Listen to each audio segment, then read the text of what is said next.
quando eu fui estudar para trazer essa palavra, no meu coração, em oração, eu disse para Deus, eu acho que eu vou trazer uma palavra que fale com os irmãos sobre o chamado que Deus tem na nossa vida, para reacender esse chamado. E aí eu fui orar e depois fui estudar, e o Senhor me deu um tema, como que parece uma série de mensagens. Os irmãos lembram que eu preguei na outra pregação, que era permaneça livre. Amém, os irmãos estão lembrando. Então parece uma continuação da série, não foi proposital, mas foi a palavra que o Senhor colocou no meu coração. Ela vai falar sobre o nosso propósito de vida? Ela vai. Ela vai falar sobre o nosso chamado? Ela vai. Mas ela vai falar, principalmente, que se eu não permanecer firme, eu não vou conseguir alcançar aquilo que eu desejo, ou aquilo que Deus tem para mim. Então, o tema da mensagem é permaneça firme. Coloquei essa imagem no fundo porque a Torre Pisa está um pouco inclinada, mas ela permanece firme por muito tempo. Apesar de estar um pouquinho inclinada, ela está ali, ela está firme. E muitas vezes, com os ventos, com as tempestades da vida, a gente até chega a inclinar um pouquinho, mas a gente permanece firme no Senhor, amém? Então, se tem uma coisa, antes da gente falar sobre permanecer firme, porque permanecer firme quando está tudo bem, não precisa fé, não precisa muita coisa, está tudo bem, está tudo dando certo, está tudo caminhando como esperado, mas o cristão, ele conhece uma coisa que é chamada a perseguição. Será que é fácil permanecer firme quando nós somos perseguidos? Então, existe uma diferença entre ser firme em um solo onde está tudo propício para que eu venha estar firme como uma planta, e existe também estar firme num solo de dificuldade, que talvez seja o solo que os cristãos mais conhecem, de geração em geração. Talvez os cristãos, os verdadeiros cristãos, eles possam até dar aula sobre o que é ser perseguido. E aí você vai olhar para mim e vai dizer, nossa, pastora, mas eu nunca fui perseguido. Será que eu não sou um verdadeiro cristão? Ou será que você ainda não identificou que certas coisas na sua vida são perseguições? Então, o cristão, ele entende disso. Vêm reinos, passam reinos, mudam sistemas, mas a palavra de Deus, ela permanece. E o cristão, ele não se cala frente a diferentes circunstâncias. Então, a igreja hoje, a igreja de 2024, ela só chegou aonde chegou.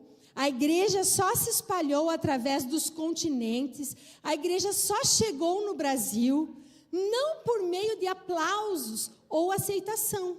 Mas a igreja verdadeira, a igreja de Cristo, a igreja que prega a palavra, ela só chegou aos nossos dias, ela só chegou ao dia de hoje através da perseguição e não da aceitação e dos aplausos, através de crentes que perseveraram na sã doutrina, na palavra pura de Deus. Será que foi fácil? Será que eles receberam aplausos? Será que eles receberam medalhas? Receberam prêmios? Nós sabemos que não. Nós vemos alguns exemplos na Bíblia, desde o Egito, nós podemos citar, e podemos falar de uma cultura que era a cultura babilônica, aonde o povo de Israel, ele foi levado cativo, e lá nós conhecemos a história de alguns homens que fizeram a diferença com clareza no seu tempo, e um desses homens era Daniel. E nós podemos olhar para a vida de Daniel e nós podemos perceber e podemos ver impressões claras de sabedoria e firmeza na vida de Daniel, aonde ele não se rendia aos caprichos e às ordens do rei Nabucodonosor.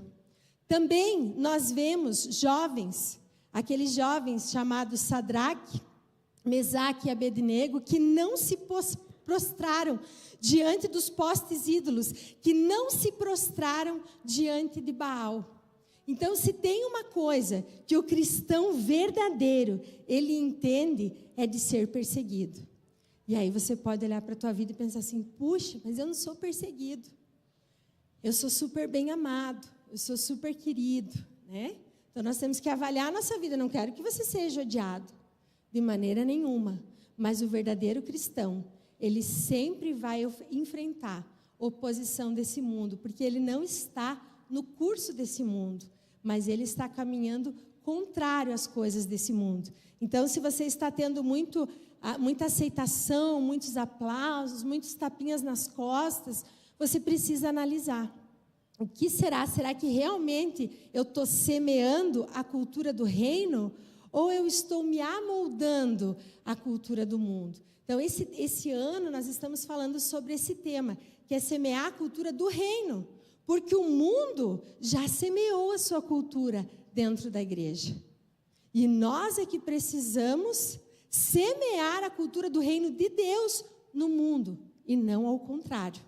Então, nesses desafios que nós temos, quando nós olhamos e vivemos nesses dias, onde nós temos uma mídia e um sistema que já se rendeu ao sistema do anticristo, que já se rendeu a uma linguagem de adorar-se a si mesmo, aonde diz que a humanidade ela precisa se glorificar, aonde ela diz que o homem é um Deus, aonde as pessoas adoram a si mesmas. Os cristãos não servem a si próprios, mas nós servimos a um Senhor, nós servimos a Deus, nós não servimos a nós mesmos. Quando nós aceitamos ao Senhor Jesus, nós tomamos a cruz, negamos todos os dias e seguimos a Ele. Mas no mundo, nesse sistema, não é assim. E para que nós venhamos enfrentar então, pastor, esse mundo, esse sistema tão difícil que nós temos vivido, e talvez essas sejam a década mais gloriosa, as próximas décadas talvez sejam as décadas mais gloriosas da Igreja de Jesus na Terra, aonde vai ficar muito evidente aquilo que é angelical e aquilo que é demoníaco. Cada vez mais vai ficar patente aquilo que é puro e aquilo que é impuro, como se Deus realmente estivesse nesse tempo, nessas próximas décadas, separando mesmo os bodes das ovelhas. É um tempo onde nós precisamos entender, é um tempo em que nós precisamos, ouça o que o Espírito diz à igreja. E frente a todos esses desafios, porque os cristãos perseguidos tinham desafios, nós temos desafios. Os nossos desafios, eles tendem a se ampliar devido ao sistema, devido à mídia, devido às fake news, devido a tantas coisas que nos cercam. E nós precisamos o quê? Nós precisamos, como cristãos, que talvez você não se sinta perseguido, mas se você permanecer no caminho do Senhor, um dia você vai sentir essa perseguição. Porque não há como estar no caminho estreito sem ser perseguido de alguma forma. Hoje nós vemos os nossos jovens sendo perseguidos nas escolas, nas universidades. Nós muitas vezes somos perseguidos no nosso trabalho, não declaradamente, mas às vezes com olhares das pessoas que reprovam a nossa conduta, nos acham antiquados, nos acham ignorantes, e de certa forma nós sentimos uma perseguição ainda que velada, diferente da perseguição que Daniel sofreu. Se você não fizer o que o rei está mandando, você vai para a cova dos leões. Apesar de que tem muita gente aí na cova, né? Porque não faz o que o sistema manda. Então, queridos, nós precisamos nos atentar. Se eu não estou sendo perseguido, eu tenho que me preparar, porque se eu sou um cristão, eu tenho que ter paciência para esses dias, sabedoria e direção. São coisas que a igreja precisa. Sabedoria, direção e muita paciência. Paciência em todos os sentidos. E o que é essa paciência que nós precisamos ter? Porque hoje nós vivemos num mundo muito imediatista. Então a paciência, ela não existe sem tribulação. A paciência, ela não pode ser exercitada ou se manifestar em nós se nós não tivermos um problema, uma tribulação da qual eu precise exercer a minha paciência ou desenvolver a minha paciência. O que acontece muitas vezes conosco? Nós queremos sempre a situação perfeita, a situação ideal. Esses dias eu falava com uma pessoa e ela disse para mim: eu não aguento organizar essa parte, eu não aguento porque nada é como eu gostaria que fosse. Eu te sinto muito te dizer, mas todo cargo de liderança e todo cargo de gestão nunca é como a gente gostaria que fosse. Mas a gente dá, um passo para frente, daqui a pouco dá 2 passos para trás, eu não aguento mais. Isso é gerir problemas, é lidar com pessoas. Quem coordena pessoas, quem coordena departamentos, trabalha assim. Você sabe que é assim. Quando parece que está tudo bem, daqui a pouco voltou tudo. E é isso faz parte para que a gente venha desenvolver, nos desenvolvermos como profissional e nas coisas de Deus, nos desenvolvermos no nosso caráter. Então, Deus quer desenvolver em nós paciência. E Ele vai colocar na nossa vida pessoas difíceis, situações complicadas, que não se resolvem de uma hora para outra. Às vezes a gente pensa, puxa, eu queria uma pessoa adequada para fazer isso. Mas essa pessoa, no momento, não existe. E aí, o que você precisa? Paciência. Paciência, até que essa pessoa adequada venha. Esses dias eu falava com uma pessoa, ela disse, meu Deus, eu já fiz não sei quantos testes para contratar uma pessoa. Ninguém consegue fazer. Eu disse, paciência. Uma hora você vai achar a pessoa adequada. É difícil. Hoje, quem precisa contratar pessoas para trabalhar nos diversos setores, ele contrata umas 10, às vezes até mais, para achar uma mais ou menos. Então, nós precisamos de paciência para resolver as coisas na nossa vida. E se você precisa de paciência, o que Deus vai fazer? Vai colocar situações, vai colocar alguns problemas para que você venha desenvolver essa paciência. Então, paciência, sabedoria e direção é o que a igreja precisa nesses dias. Mas havia uma coisa que a igreja precisava muito também. E essa palavra, fique firme, permaneça firme, fique firme, ela está descrita nos evangelhos, em todas as cartas às igrejas, sejam elas escritas por Paulo, sejam elas escritas por Pedro e outros autores, eles sempre tinham uma advertência às igrejas, e eles sempre diziam, permaneçam firmes, estejam firmes. Será que isso não era algo tão importante, que eles precisavam repetir diversas vezes? Mas nós, hoje, a igreja moderna, não sei se devido à modernidade, nos tornamos muito pessimistas. E olhamos para os obstáculos como se os obstáculos fossem impedir a gente de ultrapassar e seguir para a próxima fase. Mas é o contrário. É os obstáculos que estão nos capacitando a alcançar adequadamente aquilo que Deus tem para as nossas vidas. E quando nós mudarmos esse olhar, de não olharmos para o problema, reclamando, murmurando e desmaiando diante dele, é que nós vamos conseguir olhar para ele como algo que vai nos aperfeiçoar e nos levar até onde o Senhor quer que nós venhamos chegar. Então, nós precisamos olhar dessa forma. E para isso, nessa noite, eu quero ler vários textos bíblicos com os irmãos aqui. Glória a Deus que nós estamos na igreja, então nós podemos ler muito a Bíblia, amém? E nós estamos num tempo de alerta. A igreja precisa estar alerta. 1 Coríntios 16, 13, Paulo diz assim: estejam vigilantes, mantenham-se firmes na fé, sejam homens de coragem, sejam fortes. Olha o que Paulo está falando. Não sejam pessoas fracas, não sejam pessoas débeis, mas sejam pessoas vigilantes. Mantenham-se o quê? Firmes na fé e sejam homens de coragem, sejam fortes. Então Deus quer forjar em nós esse caráter, um caráter de força, um caráter de coragem. E muitas vezes a gente vai conversar com os irmãos e a gente vai falar com eles: como é que tá, irmão? Eu estou mal, eu estou quase desmaiando, eu estou quase desistindo. Será que é esse caráter que Deus quer ver em nós como cristãos, que servimos a um Deus tão grande? E aí nós podemos perceber que quando Paulo dá essa exortação, ele está escrevendo realmente para uma igreja que está sendo atacada. Nós estamos sendo atacados. O mundo, a mídia, o sistema está pulverizando sobre nós o seu veneno.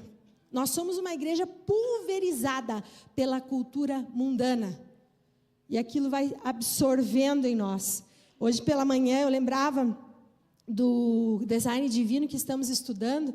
E se você for falar com muitas mulheres, elas vão dizer assim: não, mas eu não sou feminista. E nem concordo com o feminismo. Mas você vai conversar com ela. Ela é super feminista, porque a doutrina feminista ela entrou na veia, ela foi colocada na veia das mulheres desde 1970, isso começou muito cedo nos Estados Unidos, posteriormente veio para cá. Como assim, pastor? Mas se ela não é feminista, ela declara que não é feminista, mas todas as suas atitudes são feministas. Ela é totalmente independente, ela é agressiva nas suas palavras, ela é arrogante, ela é uma feminista verdadeira, ela faz do jeito dela. Não, mas eu não sou feminista. Ela é totalmente independente de Deus e dos outros, mas ela não é feminista. Da mesma maneira, queridos, às vezes nós falamos assim: não, mas eu sou crente, eu sou cristão, mas eu faço tudo do meu jeito. Eu sirvo a Deus do meu jeito. É ao meu modo que eu sirvo. E a igreja hoje está sendo atacada com falsa doutrina, com meias verdades, com tanta confusão. E aqui Paulo diz: estejam vigilantes. A igreja parou de vigiar. A igreja de Cristo acha que faz parte de um clube de amigos, que vem aqui para, aí galera, como é que tá? Vamos fazer uma jantinha, vamos fazer. Tem que fazer, porque isso é comunhão, é bênção, não é isso que eu estou falando. Mas a gente vive distraído, a gente não vive vigilante, a gente vive a vida como se nada tivesse acontecendo, e daqui a pouco aquelas doutrinas sorrateiras vão entrando na nossa vida. A nossa vida é mais ou menos assim, queridos, nós temos que olhar para ela dessa seguinte maneira: é como num filme. Geralmente os filmes ou os livros, eles são desenvolvidos, o seu enredo é desenvolvido, e o começo dos filmes ele é desenvolvido pelo fim da história. Então, o autor já sabe qual é o fim da história. Por exemplo, alguns livros e até mesmo alguns filmes, eles são baseados em histórias reais. Então, aquilo aconteceu, a história daquela pessoa foi assim e terminou assim. Então, a pessoa já sabe o fim. Mas como é que ela vai construir aquele enredo até ela chegar ao final do livro, até ela chegar ao final do filme? Vocês estão entendendo? A nossa história... Nós conhecemos a nossa história. Ela está nesse livro, que não é um livro, né, queridos? Quem está com a Bíblia aí, levanta a Bíblia. Quem veio para a igreja com a Bíblia hoje? Ellen, 2, 3, gente, 4. Quem mais tem Bíblia aí? 4 Bíblias eu nem posso falar, gente. Porque esse aqui não é a Bíblia, né? Digamos que é, que contém, né?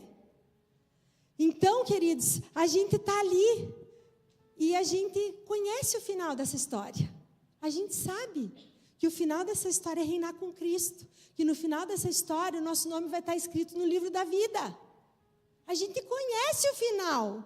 Só que a gente precisa desenvolver um enredo coerente com o final desse livro, com o final dessa história.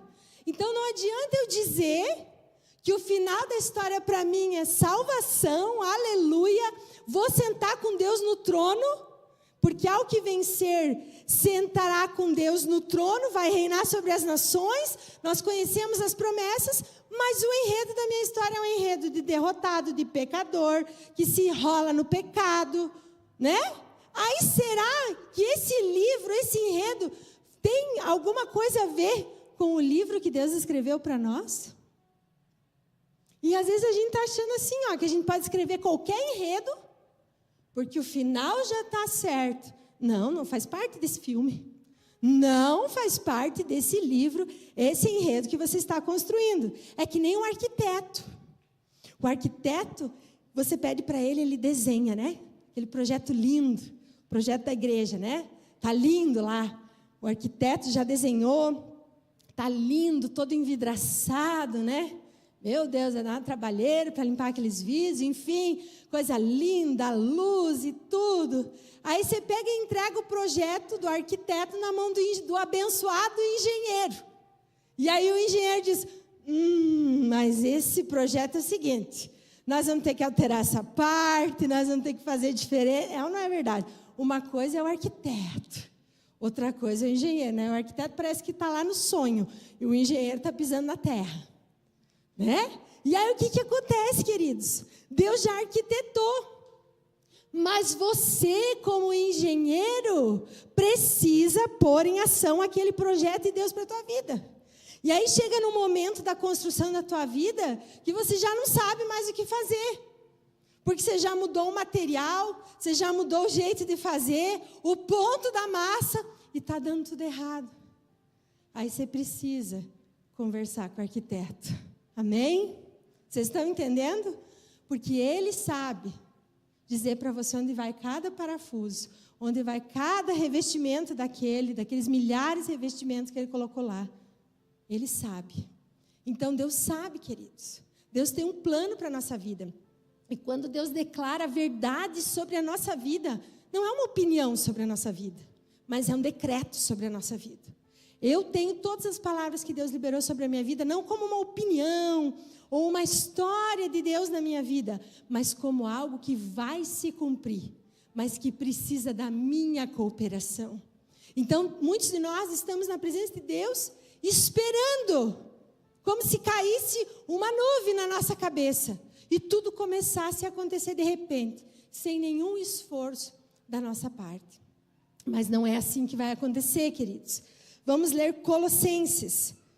Colossenses capítulo 2, do 6 ao 8.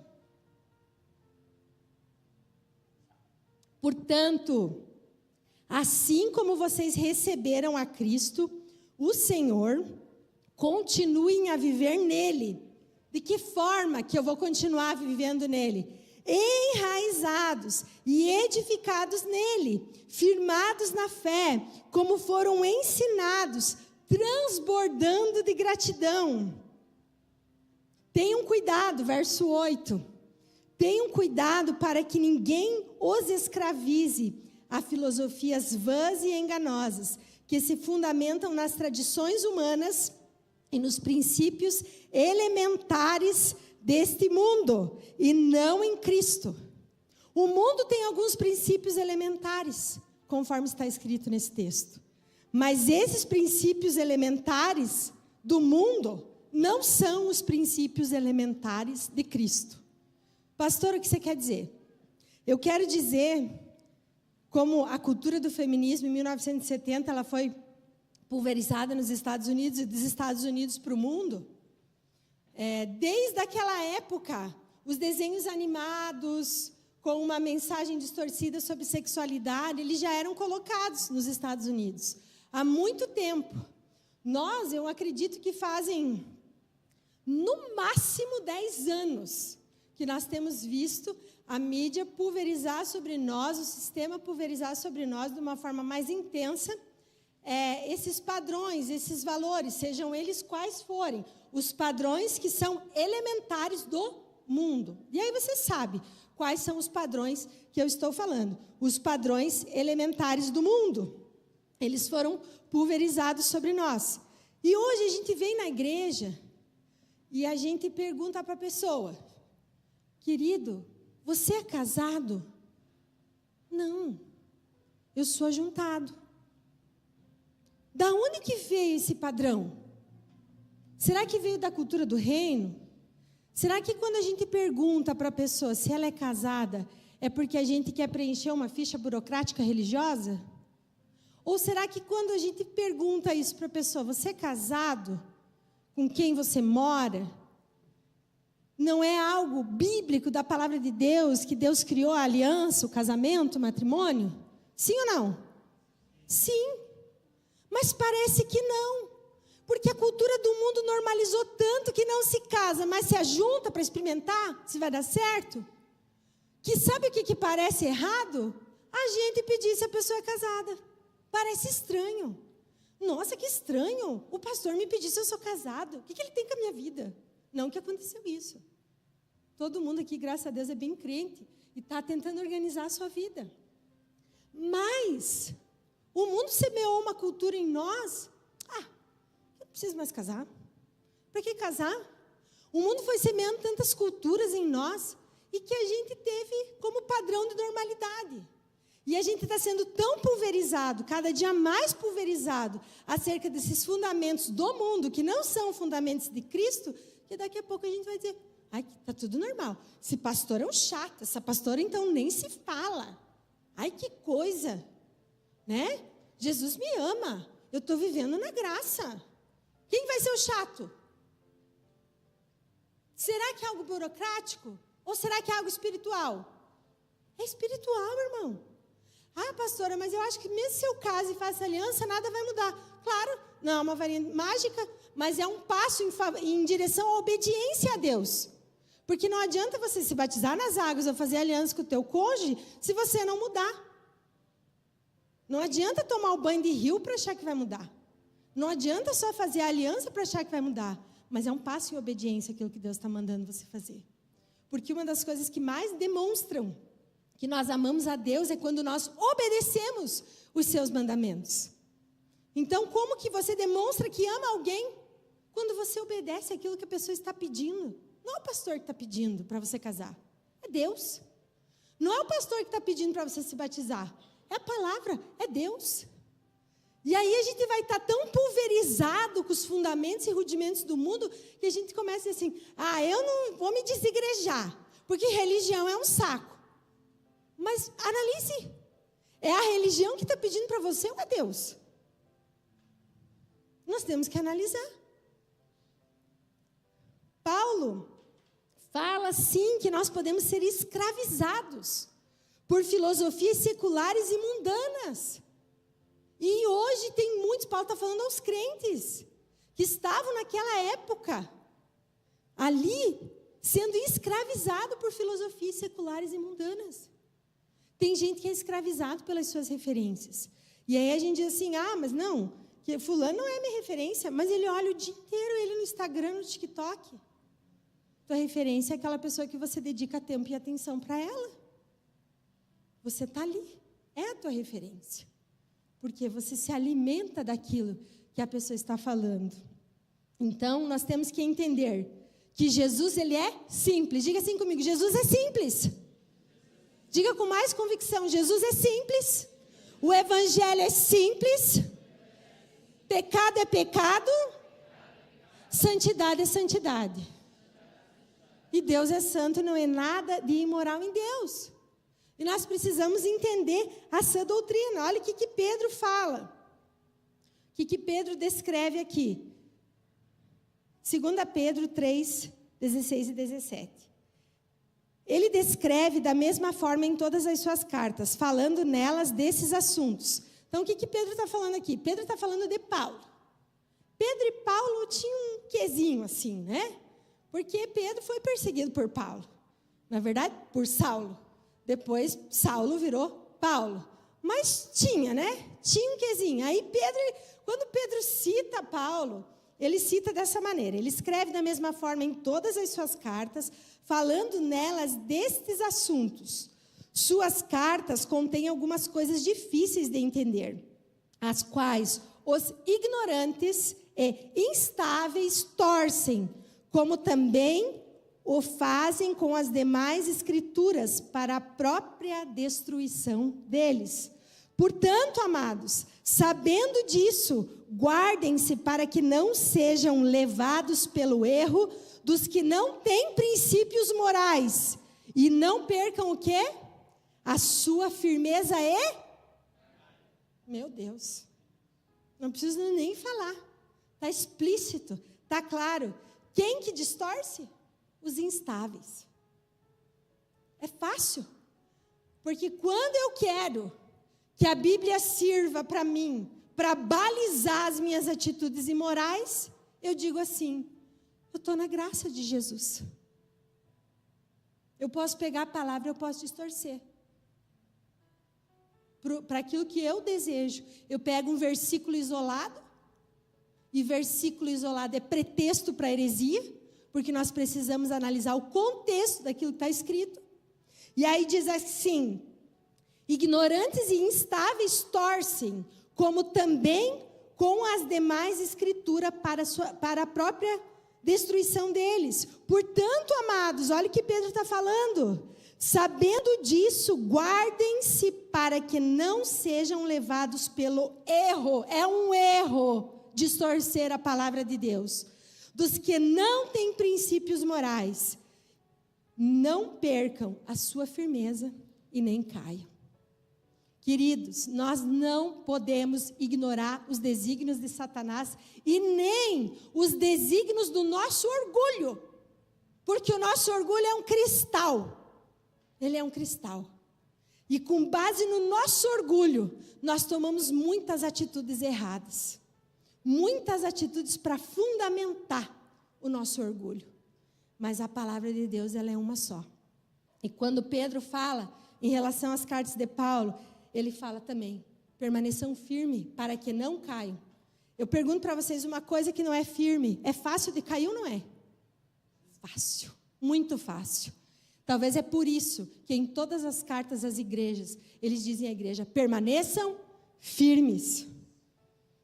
O grito de Pedro é para a igreja, aqueles que deturpam a palavra de Deus e vivem em imoralidade. Imoralidade é o primeiro degrau para cair. Ah, não tem problema. Não tem problema eu vestir assim. Não tem problema eu falar assim. Não tem problema eu sentir assim. Não tem problema. É o primeiro passo para que nós venhamos cair. Pedro está exortando aqui: alerta, crentes, alerta, igreja. Você pode perder a tua firmeza e a tua solidez. O direito, igrejas aonde dão o direito de viver uma vida imoral. Esses dias eu falava para minha prima e ela disse: você não tem ideia. Você não tem ideia. Nas igrejas aqui da minha cidade, qual é a situação dentro das igrejas da minha cidade? A imoralidade. Uma pessoa que está se convertendo agora e que discerne nitidamente aquilo que está errado. Então, há igrejas que estão dando o direito, mas elas não têm o direito, é um direito falso de dizer que as pessoas podem viver uma vida imoral. Isso é falso. Isso é falsificação do evangelho, porque não há imoralidade em Deus.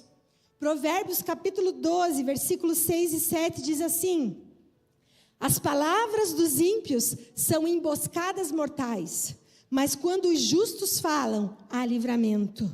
Os ímpios são derrubados e desaparecem, mas a casa dos justos permanece como? Firme. Glória a Deus. Querido, uma coisa que eu vou te dizer. Hoje de tarde a gente estava meditando, conversando lá em casa. E às vezes as pessoas têm questionamentos, né? Por que o ímpio prospera e eu não prospero? A Bíblia diz: não tenha inveja do ímpio. Não tenha inveja do ímpio. Eu nem penso nisso, eu nem me comparo com o ímpio. Porque o ímpio, ele foca em outra coisa. O meu alvo é Cristo. O meu alvo não é a prosperidade. Se Deus me prosperar, glória a Deus. Se Deus não me prosperar, tudo bem. Porque eu sei o final da minha história. Eu não preciso acumular nesse mundo, mas eu sei o final da minha história. Então está cheio de crente amargurado. Por que que o outro prospera e eu não prospero? Querido, prospere naquilo que Deus quer que você prospere. E não naquilo que você pensa em prosperar. Não se frustre, não tenha inveja. Não se compare. Deus tem um plano único para a tua vida. Sirva a Deus. Foque os teus olhos em Jesus. Diga: eu vou permanecer firme. Diga assim, bata no teu peito e fale para você, eu vou permanecer firme. Levante as mãos para o céu e diga, eu vou permanecer firme. Você precisa dizer isso para você. Sabe, firme é aquela planta que cria raízes para baixo primeiro, para depois aparecer. Para depois a gente ver a sua beleza, as suas folhas. Tem gente que quer aparecer e não quer criar raiz. Gente, faz mais de 20 anos que eu estou criando raiz para baixo. Porque, irmãos, se não tiver raiz profunda, tem gente que quer tudo imediato. Não tem como Deus levar você. Primeiro é dentro da terra, depois é fora. Só que tem gente que quer estar fora. E aí o que acontece? Ele vai para fora. Aí vem o vento, vem a dificuldade. Ele não é enraizado, vem o vento. Ele é levado. Ele é levado. Então entenda os processos de Deus na tua vida. Crie raiz. E Deus vai cumprir o propósito dele. Mas é dentro da tua casa primeiro. É lá no teu secreto com ele. Para depois Deus cumprir o que ele tem na tua vida. Não adianta você questionar Deus no óbvio. É óbvio que primeiro Deus vai forjar você. Para depois trabalhar através de você. Então veja, queridos. O que nós temos visto hoje? Homens que não compreendem que servir a Deus, que a igreja, ela é uma guerra. Nossa, pastora. Eu queria pregar um monte de coisa boa hoje aqui para vocês, né? Mas é tudo bom, irmãos, é tudo bom. Se a gente tiver olho bom, é tudo bom, amém? Onde estão os heróis e as heroínas dentro da igreja? Hoje de manhã eu falava, para quem que as nossas crianças estão olhando? Para quem que os nossos jovens estão olhando? Essa semana passada eu recebi um vídeo, até nem mostrei para o pastor, que não dá tempo de mostrar tudo. E aí estava lá, as criancinhas, num lugar e pregando, e brincando de pregar. E daqui a pouco a mãe dela perguntou, quem que você é? Ela, eu sou o pastor Alex, né? Então, quais são as nossas referências? Do que os nossos filhos brincam? Para quem os nossos adolescentes olham? Às vezes a gente vê, né? Aqueles adolescentes da igreja, nossa, eu admiro aquela irmã, porque aquela irmã da intercessão, aquela irmã de oração. Influência, teu filho está olhando porque ele quer ser uma mulher, um homem de oração. Cadê os heróis e as heroínas dessa igreja? Alguém pode levantar a mão aqui em nome de Jesus?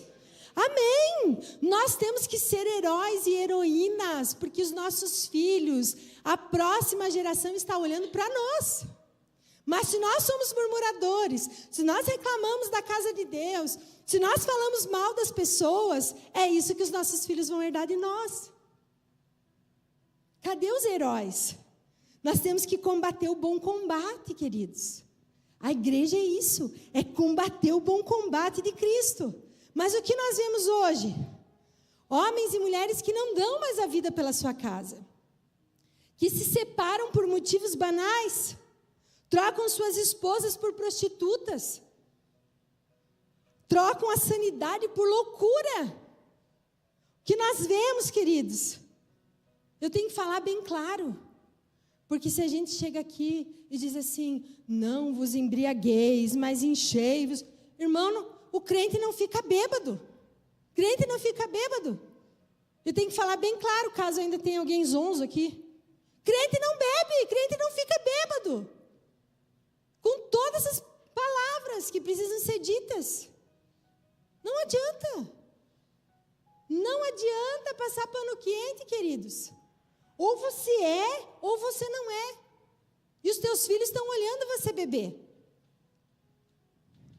Precisamos parar de romantizar o inferno. Como assim, pastora, romantizar o inferno? Sabe aqueles artistas top 1, top 5 no Spotify? Aqueles gremlins latinos com símbolos satânicos e demônios dançando ao seu redor no show, sabe? Isso é a versão romântica do inferno, porque o inferno não é assim. E o inferno não foi preparado para nós. O inferno foi preparado para Satanás e seus demônios. Diga glória a Deus. Porque Jesus nos ama e não quer que nenhum, mas nenhum se perca. O amor de Deus é para todos. Diga assim, o amor de Deus é para todos. Deus ama a todos. Lá em João 3,16 diz que Deus amou o mundo, todos, de tal maneira que deu o seu Filho unigênito, para que todo aquele que nele crê não pereça, mas tenha a vida eterna. Mas eu preciso crer, eu preciso tomar Jesus como um caminho com letra maiúscula, a ser seguido diariamente na minha vida. Então, o amor de Deus é para todo mundo, mas a salvação está condicionada àqueles que obedecem a sua palavra. Você está entendendo? Deus ama a todos, mas a história, o final feliz, é para aqueles que obedecem a sua palavra. Não adianta falsas doutrinas, não adianta heresia, não adianta querer sair, tirar fora o teu corpo, não ter responsabilidade. Você tem responsabilidade, junto com o arquiteto, de ser o engenheiro da tua vida, de construir o enredo do teu filme, da tua história. Vocês estão entendendo nisso? Isso que eu estou explicando, irmãos? Então, a salvação, ela está condicionada à minha obediência. Efésios capítulo 6, versículo 13 e 14. Diz assim a palavra de Deus, olha que texto tremendo. Por isso, vistam toda a armadura de Deus, para que possam resistir no dia mau e permanecer inabaláveis depois de ter feito tudo. Tem coisa que é tudo, diga tudo eu que tenho que fazer. Jesus já me amou. Jesus já entregou a vida dele por mim. Mas diz aqui Paulo aos Efésios, que depois do dia mau, depois de eu ter feito tudo, eu preciso permanecer inabalável. Então eu tenho que fazer tudo. Eu tenho que buscar a Deus. Versículo 14, assim, mantenham-se firmes, cingindo-se com o cinto da verdade e vestindo a couraça da justiça.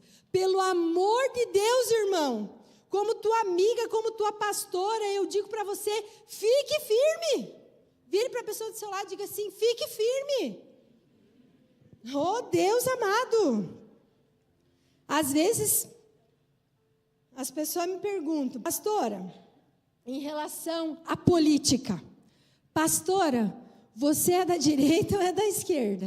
Isso é fácil de responder, né? Todos os irmãos já sabem, né? E aí eu quero dizer para os irmãos, que eu não sou nem da direita e nem da esquerda, mas eu permaneço firme naquilo que eu acredito, porque governos passam, reinos passam, mas aquilo que eu creio permanece.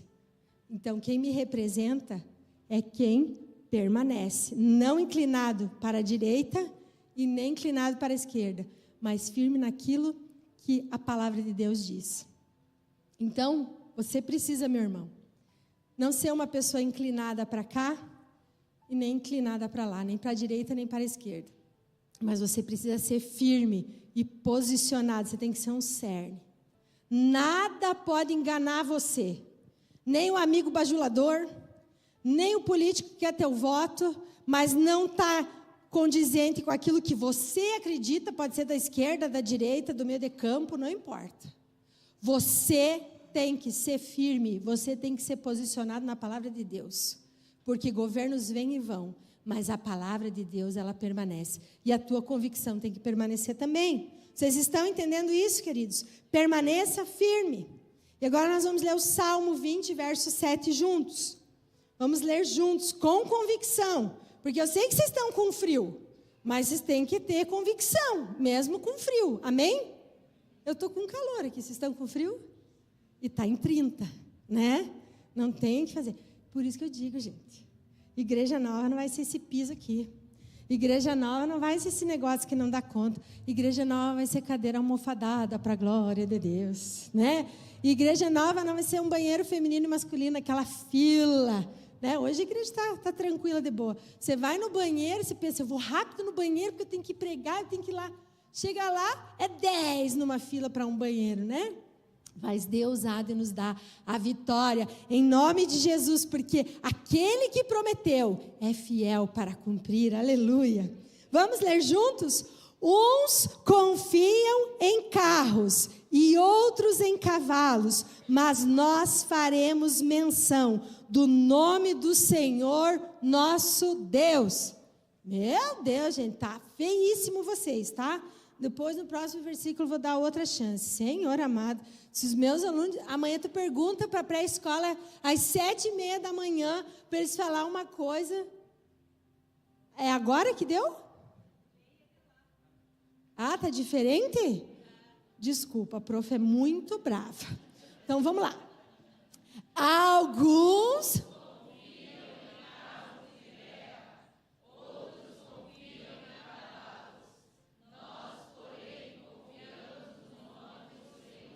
Uau! Uau! Adesivo na sexta-feira na mãozinha, aleluia! Né?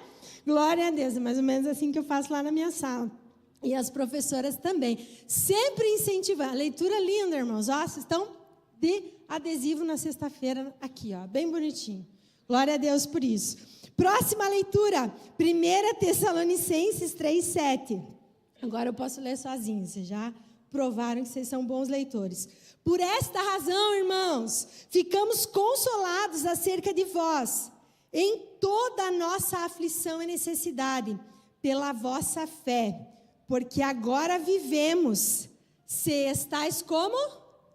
Firmes no Senhor. Nós precisamos estar firmes. Não é firme na religião. Eu estou firme, pastor, você pode olhar. Eu não falto um domingo. Você pode olhar, pastora, lá na foto da conexão. Lá estou eu. Né? Lá estou eu, firme. Será, irmão? Será, irmão?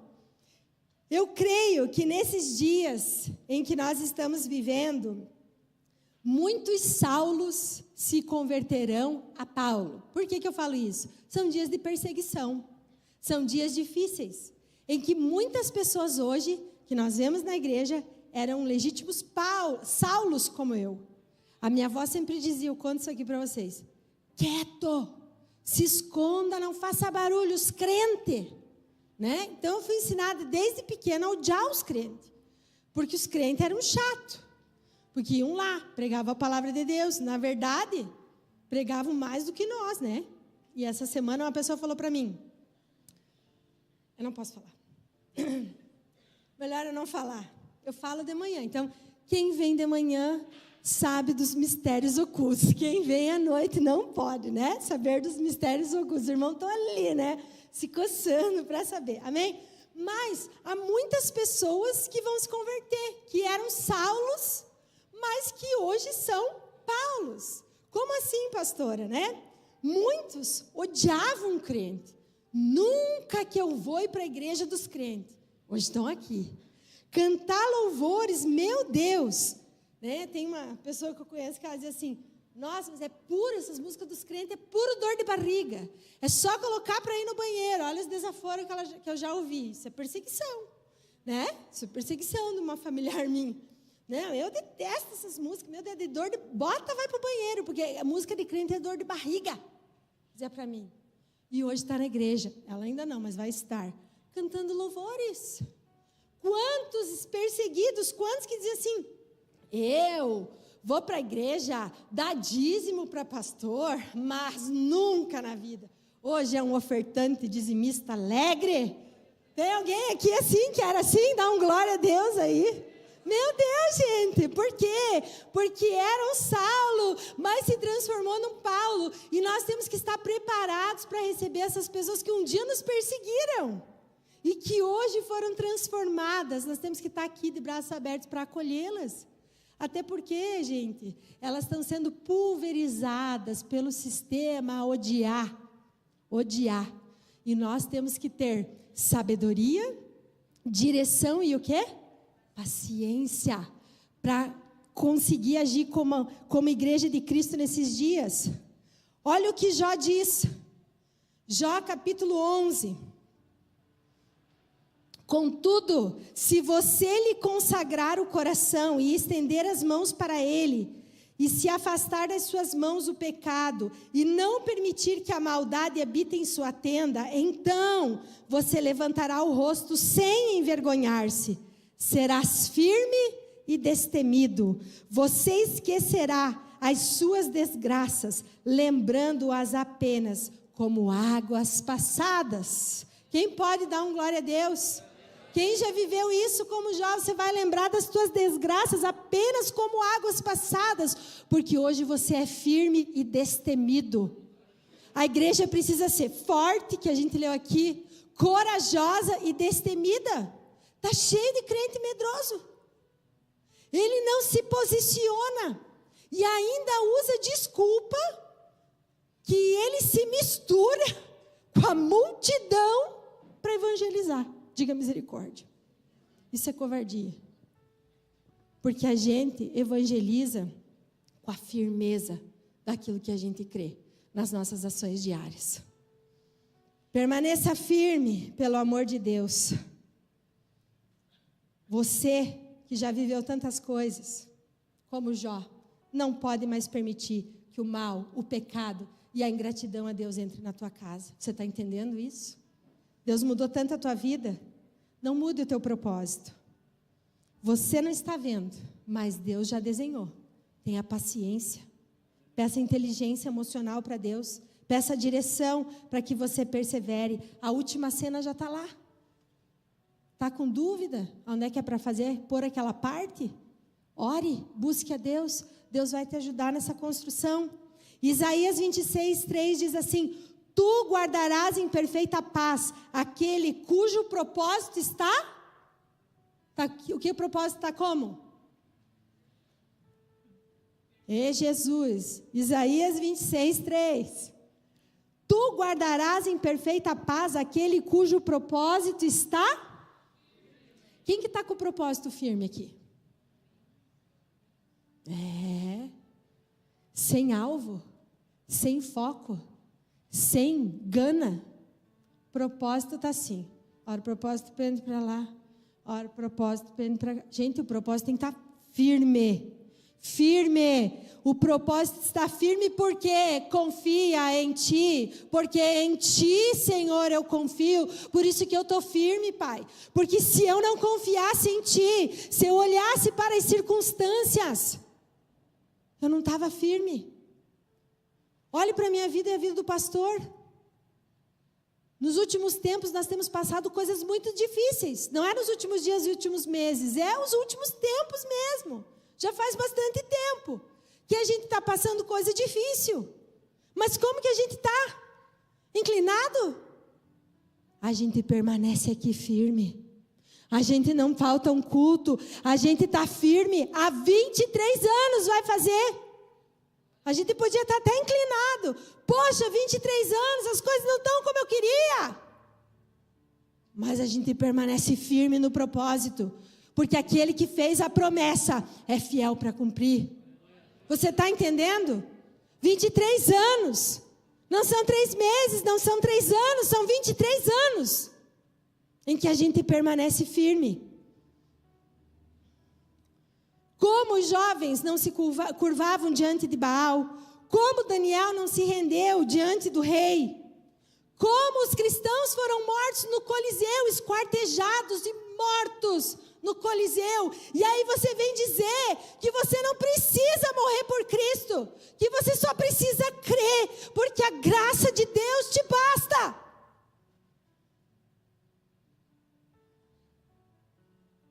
O Coliseu não existiu. E tantas outras coisas que nós poderíamos citar, mas não vai dar tempo.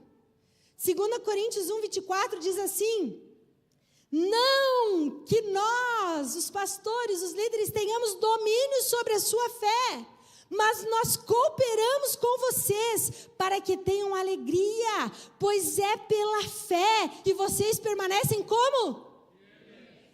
Não é por historinha da carochinha, é pela fé. Não adianta a gente vir aqui e fazer e acontecer e não falar a palavra de Deus para vocês. É isso, a palavra de Deus ela é maravilhosa. Agora estraga o teu carro, acaba a bateria do teu carro, você joga fora o carro, ou o que você faz? Você troca a bateria. Estraga o ar-condicionado, você joga fora o ar-condicionado? Não, você manda consertar. Talvez muitas coisas estejam estragadas na tua vida, mas Deus diz para você nessa noite que Ele quer consertar. Ele é especialista em restaurar. Deus não está querendo gente perfeita, se bem que a Bíblia diz: sede perfeitos, como seu Pai Celestial é. Nós estamos sempre buscando nos parecer mais e mais com Cristo. Então Deus não joga ninguém fora, porque Deus ama o mundo. Mas eu preciso, pela fé, permanecer firme no Senhor. Aleluia. Deus não joga ninguém fora, Ele está fazendo isso o tempo todo. Ele está restaurando a minha e a tua vida o tempo todo. E o Evangelho, queridos, o Evangelho é esse lugar de risco que as pessoas não querem mais estar. Porque as pessoas não querem mais estar em lugar de risco. Como assim, pastor? O Evangelho é lugar de risco. Você precisa estar num lugar de vulnerabilidade. A igreja é um lugar de vulnerabilidade. Muitos não se permitem estar dentro de uma igreja. Não, eu não. Congregar com pessoas de várias classes sociais, que eu nem conheço, não se permitem. Porque a igreja, o que ela é? A igreja é um lugar de dor, mas é um lugar de alegrias. A igreja é um lugar de bênçãos, de muitas bênçãos, mas ela também é um lugar de confronto. A igreja, queridos, é um lugar onde muitas vezes até nós que já estamos aqui dentro, começamos a construir muralhas para nos proteger, para que ninguém venha nos machucar, como se nós não machucamos a ninguém aqui. Então, quando nós começamos a construir essas muralhas para nos proteger, na verdade, nós estamos construindo muralhas que estão nos afastando desse lugar de vulnerabilidade, que é onde Deus quer tratar com a nossa vida. Então, eu quero dizer para você, não se afaste do lugar de vulnerabilidade, não crie esses muros. É difícil dizer amém, né? É difícil dizer amém. É difícil cuidar de alguém que não vai te dar nenhum obrigado por aquilo que você fez por ele por anos. Pelo contrário, vai sair ainda falando mal e criticando você, porque o ser humano é assim. Todo ser humano tem um orgulho de cristal. E ele sempre vai ter que ter uma desculpa para o seu orgulho. É difícil ficar no lugar de vulnerabilidade, aonde você dá, e dificilmente você recebe. Você dá a face novamente, depois de você ter sido agredido, de terem falado tantas coisas sobre você. Meu Deus! Mas quem ama o Evangelho aqui, dá um glória a Deus. Para onde iremos nós, Senhor? Se só o Senhor tem as palavras da vida eterna. Salmo 40, versículo 2. Ele me tirou de um poço de destruição, de um atoleiro de lama, pôs os meus pés sobre uma rocha e me firmou em um lugar seguro. O que o Senhor nos fez? Nos firmou em um lugar seguro. Aonde que é o lugar seguro? É o lugar da vulnerabilidade. Parece paradoxal, pastor. Ser seguro, mas ao mesmo tempo vulnerável. É seguro, sabe por quê? Porque aqui você está crescendo. No lugar da vulnerabilidade você está crescendo. No lugar do confronto você está crescendo. Agora quero dizer, se você se isolar lá na tua casa, lá no teu mundo, porque vou fazer do meu jeito, você vai parar de crescer. Porque é do jeito de Deus, não é do meu, não é do jeito do pastor, porque nós só estamos aqui cooperando, mas é do jeito de Deus, é do jeito da palavra. Vocês estão entendendo isso? Fique de pé para parecer que está terminando. E para você sapatear um pouquinho, né? Descongelar o pé. Mas pode deixar a luz acesa que eu quero olhar bem para os irmãos ainda. Aleluia. Amém. Os irmãos do louvor podem vir. Amém? Lá em 2 Timóteo 2, do 19 ao 20, diz assim, olha quantas palavras dirigidas à igreja no Novo Testamento, falando como a igreja precisa ser firme. Entretanto, o firme fundamento de Deus permanece inabalável e selado com esta inscrição. Olha como está selado, entre aspas, o Senhor conhece quem lhe pertence.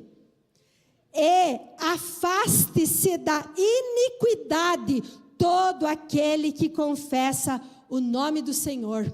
Porque numa grande casa há vasos não apenas de ouro e prata, mas também há vasos de madeira e barro, alguns para fins honrosos, outros para fins desonrosos. Olha o que o apóstolo está falando aqui, numa mesma casa. O Senhor sabe quem é dele. Vire para o irmão e diga assim: o Senhor sabe quem é dele. Fale para ele. O Senhor sabe quem pertence a ele. Diga assim comigo: sai fora da iniquidade. O que é iniquidade, pastora? É pecado. Sai fora dessa tua vida pecaminosa, irmão. É o que Deus está chamando para nós vivermos, querido. Vista a tua fé. Sabe a roupa da tua fé? Você pega ela só no domingo, está com cheiro de naftalina. Bota, vem para a igreja. Vista a tua fé. A fé é um estilo de vida. A fé é lá no trabalho. E às vezes no meu trabalho está engraçado. Que tem dias que todo mundo dá bom dia para a gente, está todo mundo feliz. Tem dia que você chega na escola, o demônio da chuva. Ninguém olha na tua cara. E eu continuo firme. Eu continuo firme, dando bom dia mesmo sendo ignorado. Isso é ser crente, irmãos. Porque a gente não está nem aí. A gente continua constante, sempre abundante no Senhor. Ah, tem bochichinho contra você? Acho que não devia. Acho que ela não merecia. Você continua firme no Senhor. Você está entendendo? Porque você está acima do que os outros pensam de você. Do que os outros. Você está no outro nível, irmão. Você continua firme no Senhor. E olha o que Deus quer de nós. Nós temos que carregar aquilo que nós acreditamos. O problema é que a gente pega aquilo que a gente acredita, vem para a igreja no domingo e chega em casa, janta ou antes da janta e guarda aquilo que a gente acredita. E vive sem acreditar. E Deus não quer isso para nós, queridos. Então, todas as vezes que a gente vai conversar com as pessoas e que elas passam por lutas, no final elas falam para a gente assim: pastor, tem gente que conta coisas terríveis, terríveis. Pode tocar uma música, irmãos, pode tocar uma música, um fundo musical, que vocês subiram para tocar. Senão eu já boto vocês pregar aí também. O Jardim, vou botar. Estou sentindo que ele tem uma palavra de Deus para a igreja, ele desmaia. Então, Jardim desmaia. Então, queridos, você vai falar com a pessoa e a pessoa conta o maior problema. Mas no final ela diz assim para você: mas glória a Deus, pastora, porque Deus me deu a vitória. Quem pode dar um glória a Deus? Irmãos, o crente é insuportável. O crente não é normal. Porque ele passa o que ninguém passa. E ele dá glória a Deus. Aleluia.